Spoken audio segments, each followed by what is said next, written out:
सातबाराच्या बातमीपत्रात आपलं पुन्हा स्वागत। महिलांच्या कलागुणांना वाव देण्यासाठी करवीर महोत्सवामध्ये विविध उपक्रम आयोजित करण्यात आलेत। खेळ पैठणीचा या उपक्रमात विजेत्या ठरणाऱ्या महिलेला 1 लाख रुपयांची पैठणी बक्षीस देण्यात येणार असल्याची माहिती विजन चॅरिटेबल ट्रस्टचे अध्यक्ष संताजी घोरपडे यांनी पत्रकार परिषदेत दिली। 7 ते 10 जून या 4 दिवसाच्या कालावधीत वाकरे फाटा इथं करवीर महोत्सव संपन्न होणार आहे। करवीर तालुक्यातील वाकरे इथं विजन चॅरिटेबल ट्रस्टच्या वतीनं करवीर महोत्सवाचं आयोजन करण्यात आलंय।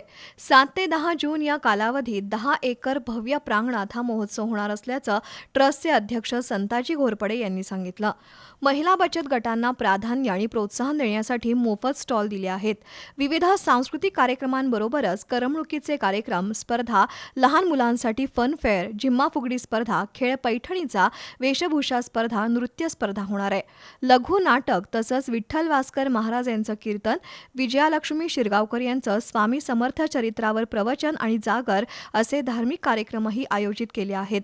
तरुणींसाठी रांगोळी, मेहंदी, कुकिंग, रेकॉर्ड डान्स स्पर्धा घेण्यात येणार आहेत।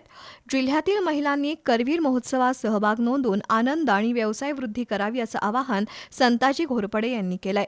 पत्रकार परिषदेला डॉक्टर संगीता निंबाळकर, प्राध्यापक ए.डी. पाटील, हिंदूराव पाटील, तानाजी वातकर, शिवाजी तोडकर, संदीप पाटील, बाबासाहेब पाटील, धनाजी चुएकर, अनिल पाटील, युवराज पाटील, बाळासाहेब पाटील उपस्थित होते।